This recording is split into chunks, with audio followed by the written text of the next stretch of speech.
जय संग शक्ति। साधक की समस्याएं पुस्तक का चौथा प्रकरण अहम के नए रूप हमने प्रारंभ किया था। उसका आगे पठन अब चालू करते हैं।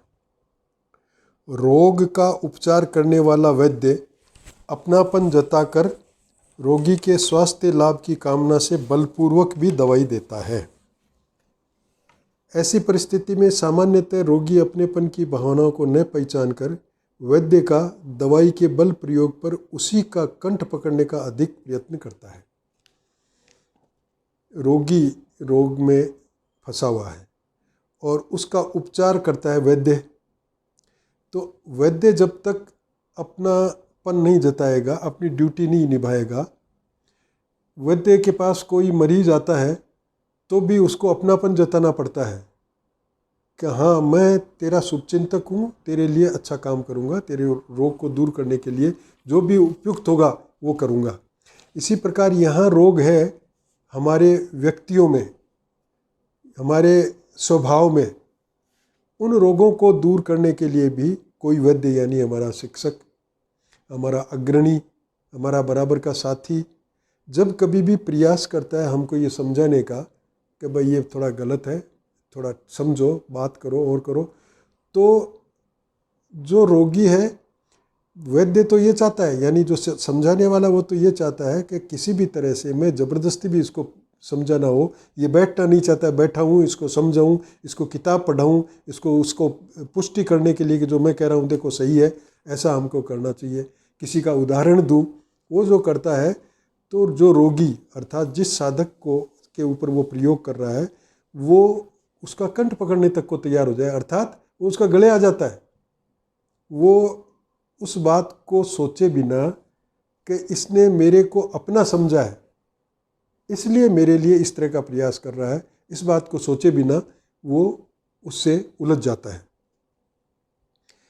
ऐसी परिस्थिति में सामान्यतः रोगी अपनेपन की भावनाओं को न पहचान कर वैद्य द्वारा दवाई के बल प्रयोग पर उसी का कंठ पकड़ने का अधिक प्रयत्न करता है। यदि किसी समूह या समुदाय के रोग निदान करने वाले वैद्य को अपना स्वप्न सत्य करना है तो इसके दो ही विकल्प हैं। किसी समूह या समुदाय यानी संगठन, इसमें अगर रोगी कोई है, उसके रोग को दूर करना है तो उसका क्या स्वप्न है, उस वैद्य का स्वप्न क्या है? वो कुछ लेके चल रहा है, कोई उद्देश्य लेके चल रहा है और उस उद्देश्य के लिए उसने कोई समूह जुटाया है, उसने एक समुदाय जुटाया है, एक संगठन का रूप दिया है। लेकिन उसमें अगर उसके स्वप्न को, यानी मुझे एक अच्छा संगठन तैयार करना है, इस स्वप्न को उसको सत्य करना है तो वो क्या करे? पहला तो यह है कि रोगी को अपनी मौत मरने दिया जाए ताकि स्वप्न के पूरे होने और अधूरे रहने के आधार ही नष्ट हो जाए। पहली बात तो यह है कि उसने समझाने का थोड़ा बहुत भी प्रयास किया है और रोगी उसको स्वीकार करने को तैयार नहीं है, तो उसको अपनी मौत मरने दो। तू जा भाई, तू जाने, तेरा काम जाने, तेरे को जिस रास्ते पे अच्छा लगता है वहाँ जा, तूने दूसरा रास्ता चुन लिया तो तू जा, बात खत्म हो गई। उससे उस रोगी का भी, अगर क्योंकि वो आया था साधक के रूप में, तो उसका भी स्वप्न था कि एक समूह में मैं एक कड़ी बनूं, लेकिन वो तो खत्म हो जाएगी ताकि स्वप्न के पूरे होने और अधूरे रहने के आधार ही नष्ट हो जाए। अब क्या आधार है? बात खत्म हो गई। यदि समूह की सामूहिकता और समुदाय की सामुदायिकता ही नहीं रहेगी तो उपचार का प्रश्न ही नहीं रहता। जब वो बात ही नहीं है, वो हमारा उसका घटक ही नहीं बनना चाहता, तो अब उसका क्या उपचार किया जाए? बात, प्रश्न ही खत्म हो गया। पर दूसरा एक विकल्प और भी है। ये तो एक विकल्प है, दूसरा विकल्प क्या है? प्राण जाने तक के खतरे को मोल लेकर रोगी के रोग निदान में दुगने जोश और होश से संलग्न हो जाना। वो उलझेगा, जैसा पहले बताया है कि जब अपनापन जताकर वैद्य रोगी को ठीक करने के लिए कोई उपचार बताता है, उसको कोई लाइन पे लाना चाहता है, तो वो उसके गले पड़ता है, वो करेगा।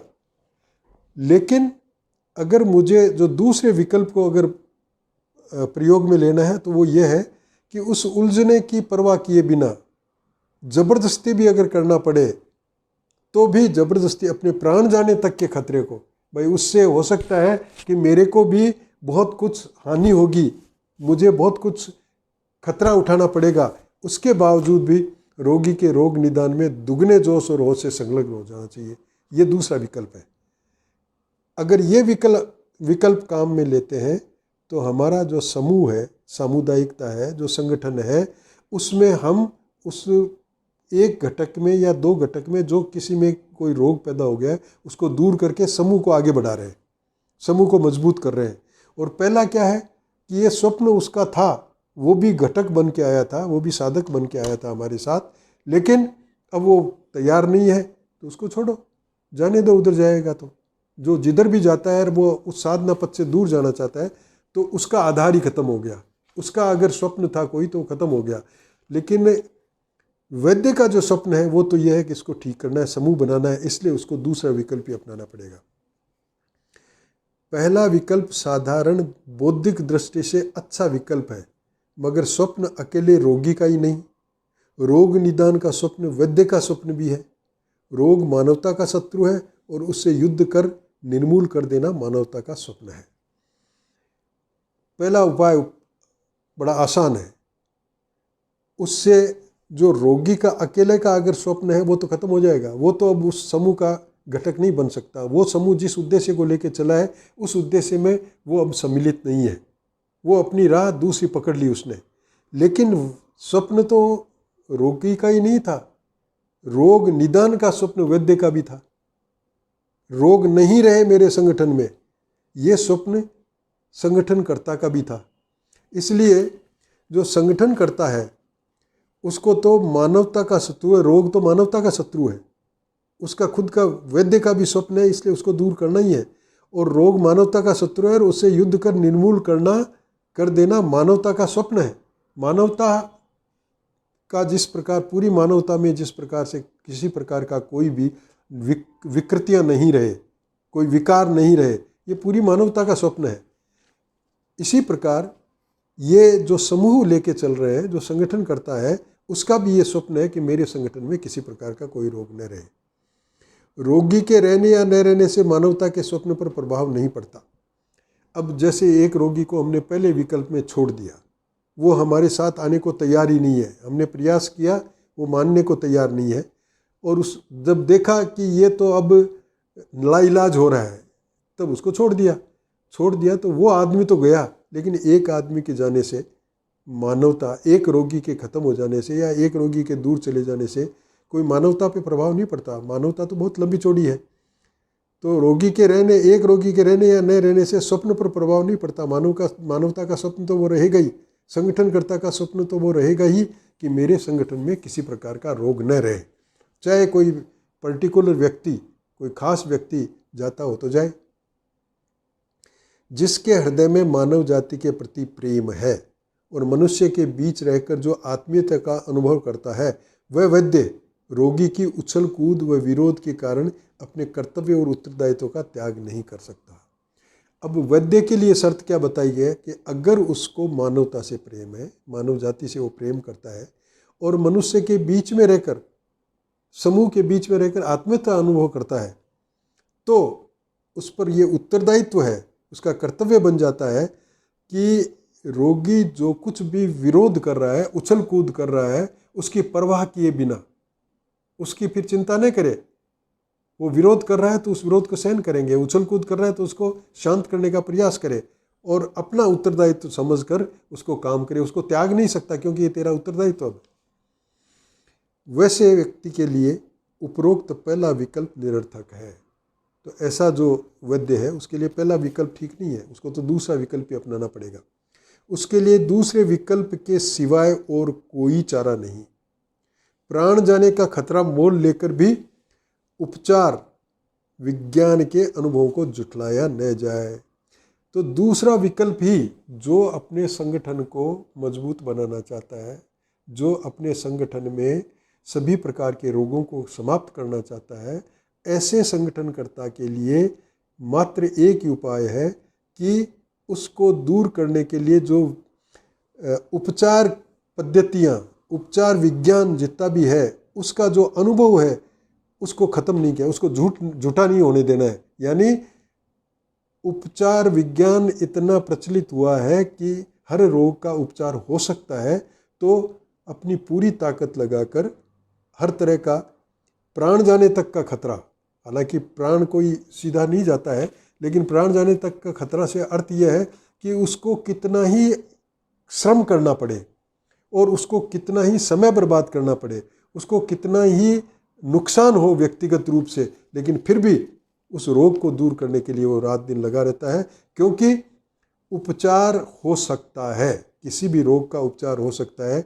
ये अनुभव बताता है, विज्ञान जो उपचार विज्ञान है उसका अनुभव बताता है। अहंकार के विकृत होने का एक बड़ा कारण है साधक जीवन का लचर बन जाना। अहंकार पैदा, अब ये अहंकार के नए रूप इस प्रकरण का नाम है। अहंकार के बारे में ये चर्चा हो रही है, रोग भी अहंकार का ही है। तो ये अहंकार आता कैसे है, अहंकार विकृत कैसे हो जाता है, आता कैसे है, वो बाधक कैसे बन जाता है? जब बाधक बन जाता है तो विकृत है। साधक जीवन का लचर बन जाना, अर्थात साधक को जिस सजगता से अपने साधना पथ पर लगातार आगे बढ़ते रहना है वो लचर हो जाए, उसमें ढील दे दे, वो सजगता न रहे, या जो सजगता रखने के कारण जो उसको दिखता है कि ये तो कुछ गड़बड़ हो रहा है, मेरे यहाँ कुछ गड़बड़ है, उसको दूर करने का प्रयास न करे, तो भी वो साधक जीवन लचर हो गया। और जब साधना लचर हो जाती है तो फिर आगे बढ़ने का प्रश्न नहीं होता। रियायत, असावधानी और लापरवाही के कारण ही साधना का स्वास्थ्य बद परहेजी होकर बिगड़ता है।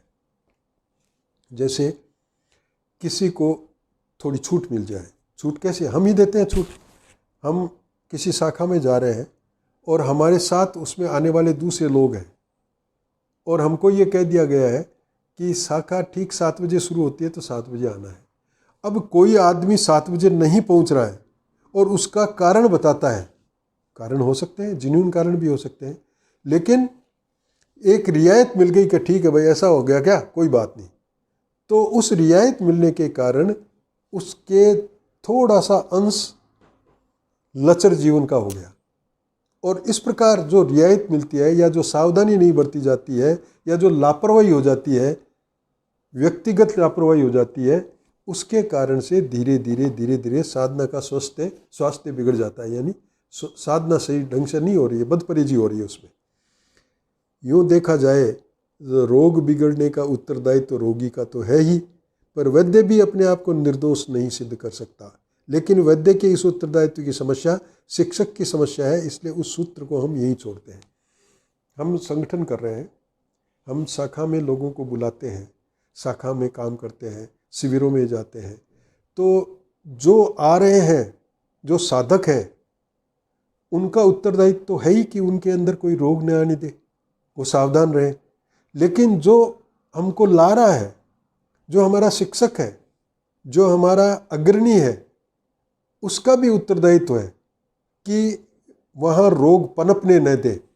लेकिन वो समस्या शिक्षक की समस्या है, इसलिए यहाँ उसका कोई वर्णन नहीं किया जा रहा है। वो शिक्षक की समस्या है, अलग पुस्तक है, उसमें उसका वर्णन होगा। यहाँ तो केवल साधक की बात हो रही है और इसलिए साधक की समस्याओं में हम केवल साधक की बात करेंगे। हमें तो ये देखना है कि रोग के बढ़ने और विकृत होने में साधक का अथवा रोगी का क्या दोष है और ऐसा होने पर उसका क्या उत्तरदायित्व है। क्योंकि साधक की बात हो रही है, इसलिए हमारा ध्यान इस बात पे रहना चाहिए कि मैं अगर साधक हूँ तो मेरा ऐसा क्या दोष हो गया जिसके कारण से ये रोग पैदा हो गया, ऐसा होने का उसका क्या उत्तरदायित्व है, इसमें मेरा क्या दोष है। मतलब क्या मैंने कोई लापरवाही की है, मैंने कोई असावधानी की है, या मैंने कोई कहना किसी का न मानकर उस काम को किया है जो संघ के स्वयंसेवक को नहीं करना चाहिए, या जो कुछ थोड़ा बहुत कुछ मैं सीखा उसके कारण से मेरे में कुछ इस तरह की बात पैदा हो गई है कि अब मैं किसी दूसरे की बात मानने तक को तैयार नहीं हूँ या सुनने तक को तैयार नहीं हूँ। ये सब उसको अपने आप को देखना है, रोगी का क्या दोष है और ऐसा होने पर उसका क्या उत्तरदायित्व है। फिर अगर ऐसा दोष है तो मेरा उत्तरदायित्व क्या है। साधक के लिए इस दृष्टि से साधना में असावधानी और अपवाद के दावे हमेशा दूसरे की अपेक्षा खुद को ही अधिक नुकसान पहुंचाते हैं। अब इसमें जब कुछ प्रकट हो रहा है उस समय साधक अगर ये बताना चाहे कि थोड़ी सी असावधानी वो कर रहा है, लेकिन ऐसी बात नहीं है, अब नहीं करूँगा, और वो लगातार होती रहती है, या अपवाद, ठीक है समय पे पहुंचना चाहिए लेकिन एक दिन नहीं पहुंचा तो क्या हो गया, या मुझे जो मेरे अग्रणी हैं उनके प्रति सम्मान का भाव रखना चाहिए, लेकिन क्या हो गया, मैं भी तो कुछ कम हूँ क्या, मैं भी तो संघ में आ रहा हूँ, मैं इतने दिनों से आ रहा हूँ, मैं इतना अच्छा बोलता हूँ। इस प्रकार की जो बात आ रही है वो दूसरे का नुकसान नहीं कर रही है, उसका खुद का नुकसान है। इससे कोई किसी भी प्रकार का अपवाद अगर हम लेना चाहें, अपवाद बनकर हम रहना चाहें, असावधानी के दावा करना चाहें, तो उसमें दूसरे की अपेक्षा खुद का ही अधिक नुकसान पहुंचाते हैं। दूसरे का कोई नुकसान नहीं, अपना ही नुकसान होता है। कुछ करने की योग्यता का भान होते ही कर्मजन्य अथवा ज्ञानजन्य अहंकार सिर ऊंचा उठा लेते हैं। मैंने कुछ किया तो मैं कर सकता हूँ, कर्ता का भाव आ गया, और वो कर्ता का भाव अहंकार पैदा करेगा। ज्ञानजन्य अहंकार भी आ सकता है, मैं ऐसा कर सकता हूँ, मैंने ऐसा समझ लिया है, मुझे ये कार्य दिया गया कि तुमको इस बात पर चर्चा लेनी है, और मैंने ली और मैं चर्चा ले सकता हूँ, ये मुझे ज्ञान हो गया इस बात का। तो ये जो कर्मजन्य, ये मैं ये काम कर सकता हूँ, या मैं ये समझ गया हूँ, कर्मजन्य और ज्ञानजन्य जो अहंकार है वो ऊंचा सिर उठाने लग जाता है। थोड़ा बहुत योग्यता का भान हो अपने आप को कि देखो मैं ये करने लग गया हूँ। प्रारंभिक साधना का अहंकार आसानी से पहचाना जा सकता है क्योंकि वह नग्न रूप में ही आया करता है, किंतु ज्ञानी का अहंकार कभी नंगा होकर नहीं आया करता। प्रारंभ में हम संघ में आए, संघ का इतना ज्ञान नहीं था, केवल कर्म कर रहे थे, कूद रहे थे, खेल रहे थे, गायन गा रहे थे, और उस समय अगर थोड़ा बहुत आ गया कि इस व्यक्ति ने जो सैगायन गाया उसकी बजाय मैं अच्छा गा सकता हूँ, मेरे को क्यों नहीं देते हैं ये, मैं गा के बताऊँ, अभी देखना शाखा के बाद में मैं बताऊँगा मैं कितना सुंदर गा सकता हूँ। ये इस तरह का जो अहंकार पैदा होता है वो साफ दिखता है, नग्न है वो दिखता है कि इसके ऊपर कोई आवरण नहीं है। लेकिन ज्ञानी जो थोड़ा बहुत समझ जिसकी हो जाती है, जो अपने आप को समझता है कि मैं बहुत कुछ जानने लग गया, वो उसका जो अहंकार होगा उसको वो प्रकट नहीं होने देगा, उसके ऊपर आवरण चढ़ाएगा, उसको ढक के लाएगा। वो इस तरह की बात करेगा जिससे सीधा वो अहंकार नहीं दिखे और दिखे जैसे वो कोई बात कर रहा है, ज्ञान की बात कर रहा है। किंतु ज्ञानी का अहंकार कभी नंगा होकर नहीं आया करता, वह सदैव ज्ञानी की वेशभूषा पहन कर आया करता है। उसको आवरण दे दिया और उसकी जितनी समझ थी उस तरह का आवरण दे दिया, उस तरह का आवरण देकर उसको हम प्रस्तुत करते हैं। कोई बात कहते हैं तो उसको लगाव लगा के ढक कर के कहते हैं। पूर्ण एकता के विरोधी तर्क विचार पर्याप्त बल संग्रह कर संग्रह के लिए आते हैं।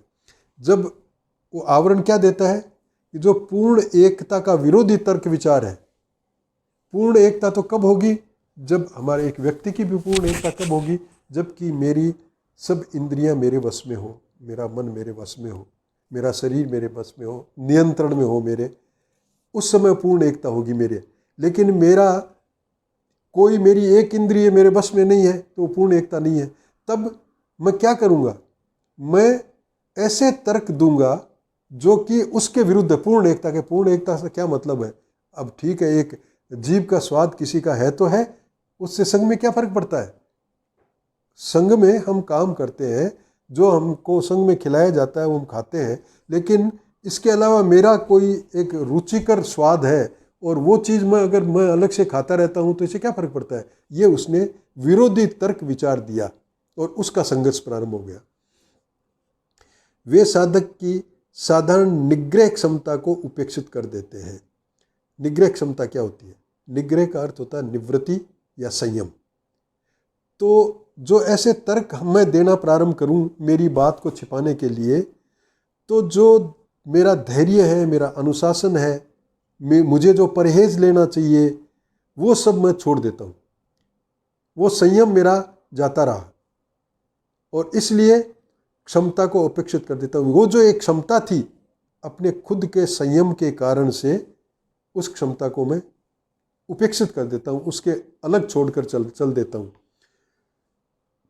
कुछ ही काल बाद साधक को उन तर्कों के प्रति समर्पित होने में कोई हिचक अनुभव नहीं होती। और जब ऐसा कुछ लगातार होता रहता है तो साधक जो तर्क दे रहा है उन तर्कों को अपना मान लेता है, अर्थात उसके प्रति समर्पित हो जाता है। और समर्पित होने में उसको कोई हिचक भी नहीं महसूस होती, उसको ये थोड़ा बहुत भी महसूस नहीं होता कि मैं क्या कर रहा हूँ। अंदर ही अंदर मैं जानता हूँ कि मैंने मेरी बात को छिपाने के लिए ये ढकोसला किया, एक आवरण दिया, ऐसी वेशभूषा दी। फिर अगर मैं ऐसा ही करता रहूँगा तो क्या होगा, ये विचार नहीं करते। वो तो हिचक ही उसको अनुभव नहीं होती कि ठीक है, मैंने ठीक कहा, मैंने जो कहा वो सही है, मैंने जो सोचा है वो सही है। कालांतर में हम उनके साथ इस प्रकार संबंध जोड़ लेते हैं कि किसी भी लक्ष्य के हेतु उनका परित्याग नहीं करते। और ऐसे धीरे धीरे जैसे समय बीतता है तो हम वो जो हमारे तर्क हैं उन तर्कों से ऐसा संबंध जोड़ लेते हैं, आत्मीयता बना लेते हैं। और उस कारण से किसी उद्देश्य के प्रति भी अगर उन तर्कों का परित्याग करना पड़े तो नहीं करते। भाई, जिस उद्देश्य को लेकर संगठन ने काम शुरू किया था, जिस उद्देश्य को लेकर संगठन में मैं आया था, और जो मुझे उस उद्देश्य के अनुकूल करना है, उसके भी अगर विरोध में आ रहे हैं मेरे तर्क, तो भी मैं उनको छोड़ता नहीं। इस प्रकार के तर्क विचार ही हमारे लक्ष्य बन जाते हैं और हम उनके सर्वथा अधीन हो जाते हैं। जो इस तरह के तर्क और नए नए घड़ू में, अब हमारा लक्ष्य वो बन गया। अब हमारा लक्ष्य संघ का लक्ष्य नहीं रहा, उस समुदाय का लक्ष्य नहीं रहा, उस समाज का लक्ष्य नहीं रहा, उस राष्ट्र का लक्ष्य नहीं रहा। अब हमारा लक्ष्य बन गया कि ये जो मैंने एक विशेषता पाई है, अब उसको विशेषता मान लिया, अपनी मान ली ने, तो ये मैं जो इस तरह के तर्क दे रहा हूँ, उस तरह से मैं बिल्कुल जो भी लक्ष्य है मेरा वो ये बन गया। उसको मैं और अधिक शार्प करूं, मैं उनको और तीखा करूं इन तर्कों को, वो उसको ढूंढने में लग जाता है, उसका ध्यान ही सारा उधर बट जाता है। बारीक तर्क और अनोखी युक्तियों की चकाचौंध भरी माया चाहे कितनी ही मोहक दिखाई दे, मगर वह संयोजित होकर भी निस्वार्थ बलिदान को अपनी रीति नहीं समझा सकती। कितनी युक्तियां लगाएं हम, कितने ही तीखे तीखे तर्क ढूंढ कर हम पेश करें, और ऐसे कि जैसे चकाचौंध भरी माया हो, इतने मोहक हो, ऐसे तर्क भी हम देते रहें। लेकिन जिस किसी ने निस्वार्थ बलिदान को अपनी रीति बनाया है, उसको वो समझा नहीं सकते तर्क। वो जो जिसने निस्वार्थ बलिदान किया है, मेरा क्षत्रिय संघ में आने में मेरा व्यक्तिगत कोई स्वार्थ नहीं है, मैं संघ में लगा हूँ, मैं संघ में चलता रहूँ और चलता रहूँगा, इस प्रकार का निश्चय करके जो आया है, और कहीं भी अपने स्वार्थ को आगे नहीं आने देता, और कहीं भी अपने किसी भी विकार को डिफेंड करने की, बचाने की, उसकी रक्षा करने का प्रयास नहीं करता, उस व्यक्ति को ये तर्क कोई प्रभावित नहीं कर सकते। और जिसके पास ऐसी निस्वार्थ त्याग की बात है, बलिदान की बात है, उसको ये अहंकार, अगर उसके मन में कभी इस तरह की बात आएगी तो भी उस पर वो हावी नहीं हो सकता और उस अहंकार को नियंत्रित कर लिया जाएगा। हमने हमारी साधना के मूल में इसी निस्वार्थ बलिदान को सींचा है, और ऊपर जो बौद्धिक भित्ति खड़ी की है, वह भित्ति अपने आप में कोई स्वतंत्र निर्माण नहीं है। हम संघ में क्यों आए हैं? संघ में हम आए हैं कि हमारे समाज की आज जो स्थिति है, वो स्थिति बदलनी चाहिए। हमारे समाज का जो गौरव था, हमारे समाज का जो सम्मान था, हमारे समाज की जो उच्च स्थिति थी, उसकी हमेशा नीति ऊर्ध्वगामी रहती थी, उसमें आज कितना पतन हो गया है। उस समाज में कुछ ऐसा परिवर्तन आना चाहिए कि हमारी जो पुरानी नीति है, पुरानी हमारी जो परंपराएं हैं, उन परंपराओं को, अपने उत्तरदायित्व को निभाने के लिए हम योग्य बन सकें। और इसके लिए हमको ऐसी शिक्षा मिले, वहाँ हमें जाना है, वहाँ हम आगे। और ये काम करने से भगवान का आश्वासन है कि जो अपने स्वाभाविक कर्म करता है वो परमेश्वर को प्राप्त करता है। तो मेरा जीवन भी सार्थक बन जाएगा और मेरा जीवन जिस तरह का मेरा व्यवहार, मेरा चरित्र जैसा मेरा रहेगा, उसके कारण से लोग मेरे साथ जुड़े और उन लोगों को भी उसी राह पे ले जाऊं, तो समाज में भी एक संगठन की प्रक्रिया चालू होगी। वो प्रक्रिया भी चालू रहे और मेरा जीवन भी उस उद्देश्य तक पहुँचे, ऐसा उद्देश्य बनाकर निस्वार्थ भाव से हमने बलिदान किया। इसको वैचारिक एक धरातल दिया। ये जो विचार से क्षत्रिय का उद्देश्य क्या है, उसको कैसे प्राप्त किया जा सकता है, ईश्वर तक कैसे पहुंचा जा सकता है, ईश्वर तक पहुंचने की क्या स्थिति है, समाज की आज की स्थिति क्या है, जीवित समाज है या समाज खत्म हो गया, ये सब जो हमको विचार दिए जाते हैं, ये सब जो हमको ज्ञान दिया जाता है, ये तो एक ऐसी सुरक्षात्मक भित्ति है। असली चीज़ तो है वो निस्वार्थ बलिदान जो हमारा उद्देश्य के लिए हुआ है। अब उसको डिफेंड करने के लिए, उसको रक्षात्मक, हमने कोई आए तो हम उसको समझा सकें, इसलिए हमने ये सारा बौद्धिक स्तर तैयार किया है। ये कोई स्वतंत्र निर्माण नहीं है, उसका मुख्य हेतु रक्षात्मक है, रक्षा करने के लिए है। तर्क युक्ति केवल दूसरों को समझाने के लिए होती है, लेकिन तर्क युक्ति से हृदय नहीं जीता जा सकता। ये जो तर्क युक्ति हमने की है वो कोई अगर समझना चाहे तो उसको समझाने के लिए होती है, लेकिन हम ऐसा करके किसी का हृदय जीत लें, किसी को अपने साथ मिला लें, किसी को अपना सहचर बना लें, ऐसा तर्क नीति से नहीं हो सकता। व्यक्तियों को प्रभावित करने के लिए हमारा व्यक्तित्व, जीवन और चरित्र ही कार्य करता है। लोग प्रभावित किससे होते हैं? जिसका व्यक्तित्व निखरा हुआ है, जिसका चरित्र बहुत अच्छा है, जिसका जीवन, जिसका व्यवहार इतना सुंदर है कि वो उससे ही आकर्षण पैदा हो जाता है व्यक्ति में। ऐसे व्यक्ति के साथ लोग जुड़ने का प्रयास करते हैं।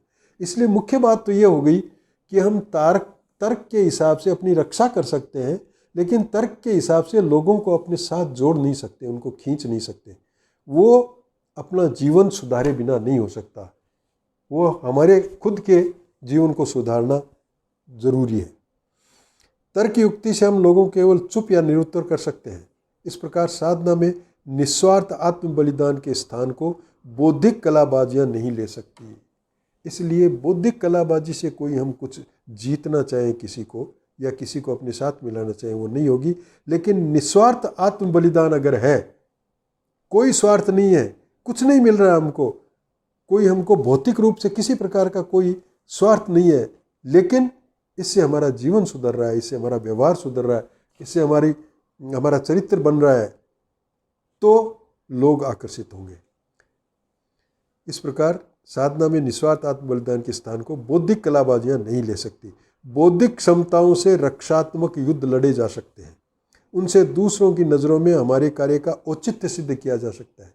ये तो किस लिए है कि कोई जो ये कहता है कि आज के युग में तुम क्या क्षात्र धर्म की बात कर रहे हो, तो हमारे पास पूरा खाका है जिससे हम उसको उस आक्रमण को हम निष्फल कर सकते हैं, हम उससे लड़ सकते हैं। लेकिन और उसको चुप भी किया जा सकता है।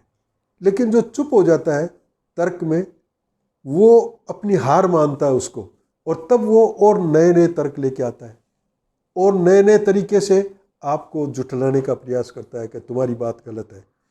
इस प्रकार जो दूसरों की नज़रों में हम अपने कार्य का औचित्य तो सिद्ध कर सकते हैं कि हम जो कर रहे हैं गलत नहीं कर रहे हैं, लेकिन उससे हमको लोग आ जाएंगे ऐसा कोई ज़रूरी नहीं है। इस रक्षात्मक ढाल को प्रहार का शस्त्र मानकर उसी से निर्माण क्रिया में संलग्न होना साधक की मिथ्या हठधर्मी है। ये तो एक जो हमने वैचारिक एक जो तैयारी की है, वो जो सारा हमने खाका तैयार किया है, ये रक्षात्मक ढाल है, इसको प्रहार का शस्त्र मानकर, मतलब इससे हम प्रहार करके लोगों को साथ ले लेंगे, ऐसा अगर हमने करके निर्माण कार्य करने का प्रयास किया तो ये मिथ्या हठधर्मी है। ये सफल नहीं होगा। सफल तो तभी होगा जब लोग हमसे, हमारे जीवन से, हमारे व्यवहार से, हमारे चरित्र से आकर्षित होकर हमारी तरफ आएंगे।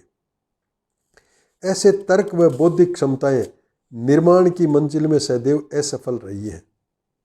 इस प्रकार बौद्धिक क्षमता प्राप्त करके भी किसी का निर्माण हो सके, किसके जीवन में निखार आ सके, किसी के जीवन को हम परिवर्तित कर सकें, ऐसा संभव नहीं है, इसमें सफल नहीं हो पाते हैं। लेकिन अहम भावी व्यक्ति न अपना इतिहास देखने की आवश्यकता अनुभव करता और न सामाजिक इतिहास को पढ़ने की उसके पास फुर्सत है। लेकिन जिसमें अहम जागृत हो गया है वो इन बातों को नहीं सोचेगा कि भाई देखो तो सही, अपना इतिहास तो पढ़ो।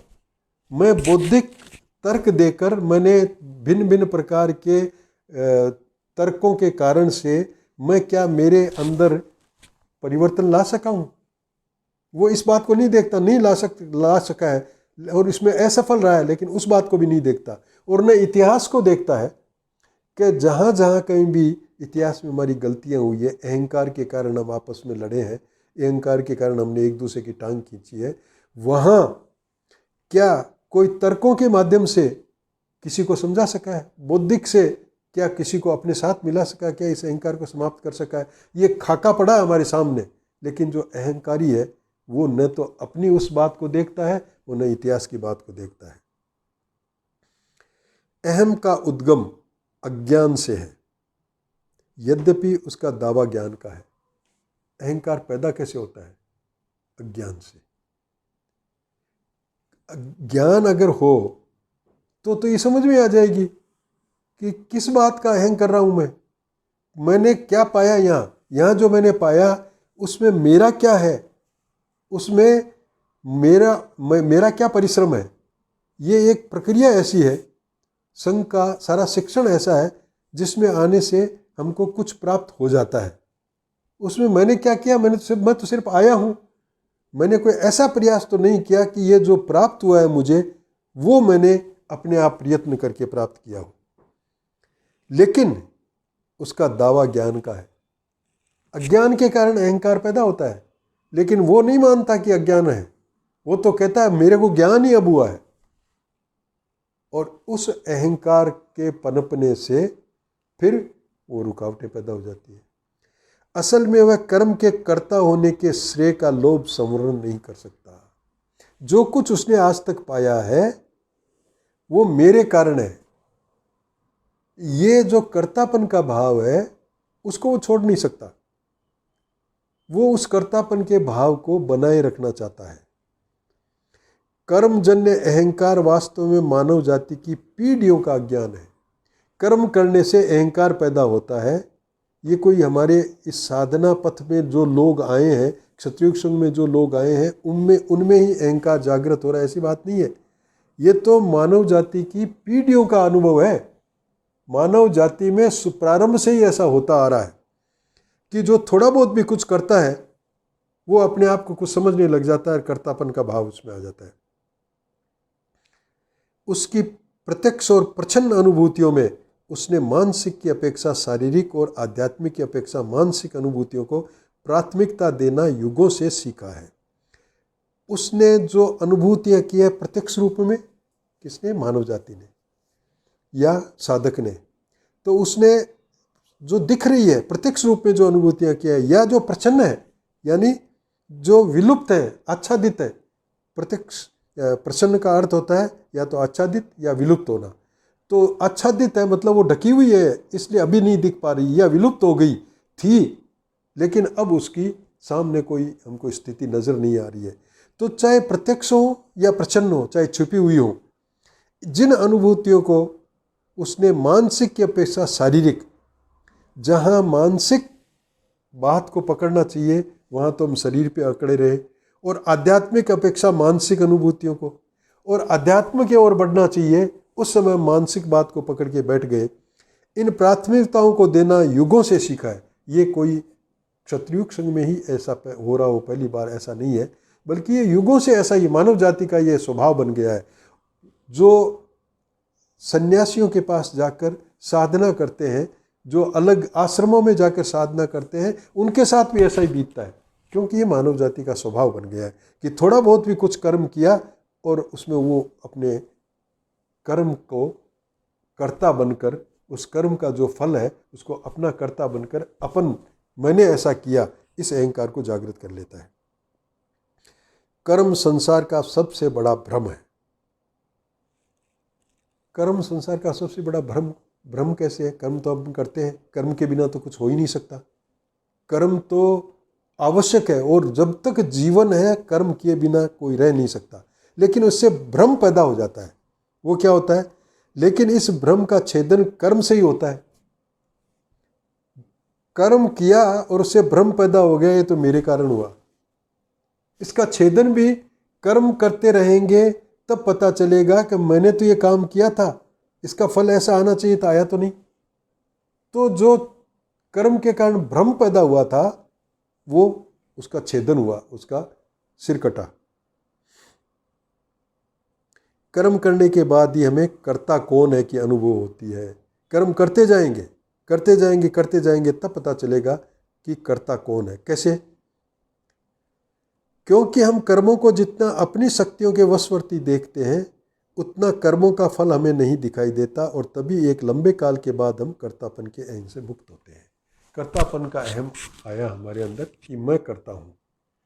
और कर्म को अगर हम लगातार करते जाएंगे तो लगातार करते जाने से पता चलेगा कि हमारी जितनी शक्तियाँ थी उनके कारण से जो हम चाहते थे उस तरह का फल नहीं मिला।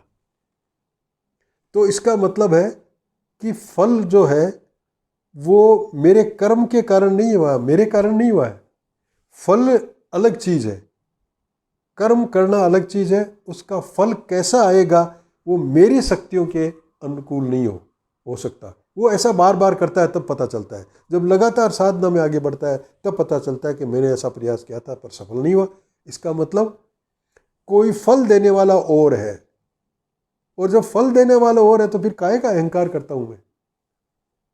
फिर जो कुछ प्राप्त किया है आज तक वो मैंने नहीं किया, किसी और के कारण से हुआ, किसी और ने ऐसा करवाया इसलिए ऐसा मुझे फल मिला।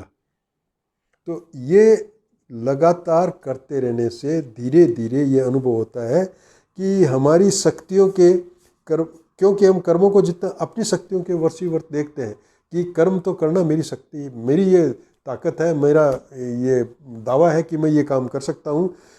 वो कर्म करने को तो हम मानते हैं लेकिन उस कर्म का फल हमारे अनुकूल नहीं दिखाई देता, या जैसा हमने सोचा, जैसा हमने कल्पना की वैसा नहीं आया। तब लंबे काल तक अगर हम ऐसा करते जाएंगे तब हमको लगता है कि कर्तापन का जो अहम है वो झूठा है और हम कर्तापन के अहम से मुक्त हो जाते हैं। जय संग।